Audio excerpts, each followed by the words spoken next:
Hello and welcome to this week's Real Estate Report on the Finance News Network. I'm Bianca Harchi.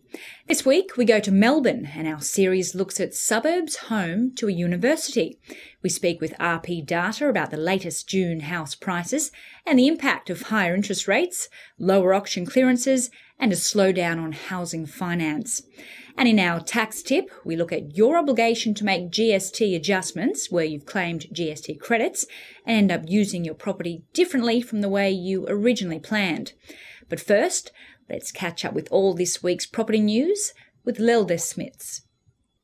Following a lower than expected 0.6% increase of the Consumer Price Index for June, expectations for an interest rate rise this week have eased.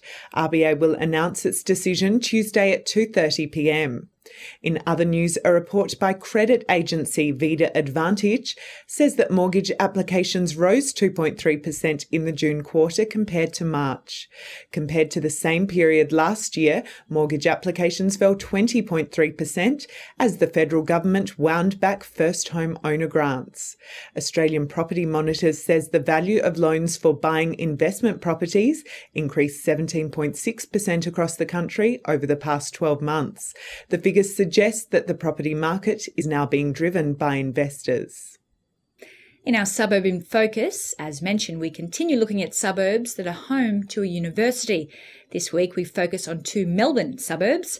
First up, we take a look at the house market in the suburb of Bundoora, home to La Trobe University and a campus of RMIT. Bundoora is 15 kilometres northeast of Melbourne's CBD.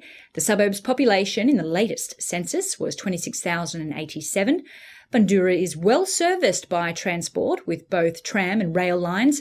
Shopping is well catered for with Greensborough Plaza 5 minutes to the east. Turning to the figures, the median house price in Bundoora for the year to March 2010 was $437,175. That's up 14% for the period. The median weekly rent for a house was $330, bringing the average rental yield to 3.9%. Now, 386 houses were sold in Bundoora during the 12 months to March, with currently 90 houses listed for sale there.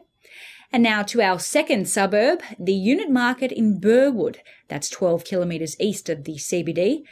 Burwood is home to the Melbourne campus of Deakin University and adjoins the suburb of Box Hill and Camberwell, with good shopping and entertainment precincts. The suburb's population in the 2006 census was 11,886.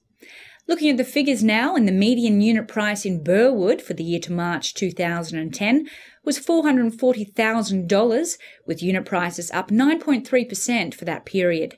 The median weekly rent for a unit in the suburb was $230, with an average rental yield of 2.7%. Now, 75 units were sold in Burwood during the 12 months to March, with 63 units currently listed for sale there. Turning now to our interview, Tim Lawless from RP Data explains the latest house price figures for June, whether the results were as expected given lower clearance rates, and what's likely over the coming months. June is definitely the first month we have seen a real decline in housing values across Australia since December 2008. We are seeing the falls in values being led by the top end of the market, the premium properties. So over the June quarter, we saw the top 20% of properties fall in value by 1.8% compared to the bottom end of the market, the bottom 20% of the market, where values fell by just 0.2%. And the broader 60% of the market, so the middle of the market, actually did see a very small gain of 0.2%. So it is really the top end that is leading the downturn. And that's probably due to the fact that we have seen a lot of volatility in share prices, some uncertainty around the federal election, of course, and global jitters that generally do tend to affect more wealthy households. I think the most important result was in Adelaide, the best result, where Adelaide recorded a 1.1% gain over the June quarter, compared to very flat gains or declines in every other capital city. So probably not so coincidentally is the fact that Adelaide is the most affordable mainland capital city to be buying into, and also through 2009. Adelaide has been quite a modest performer it hasn't recorded the same levels of capital gains as, say, Sydney or Melbourne or Darwin. So it didn't really have as much of a hangover from that really strong rate of capital growth to experience. Well, I think the next month, the next quarter is probably more of the same. We may see in, say, the July figures, we may see another month of decline.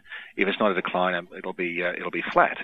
So I think going forward for the rest of the year, we've probably seen the last of our strong rates of growth. I think the market is certainly transitioning out of that growth phase and now moving into a phase you might call a consolidation. And now to our tax tip of the week from Depreciator, the tax depreciation schedule specialists. This week's tip relates to GST adjustments in relation to GST credits that you've previously claimed on property where you use the property differently from the way you originally planned. An adjustment is a change that increases or decreases your net GST liability for a reporting period.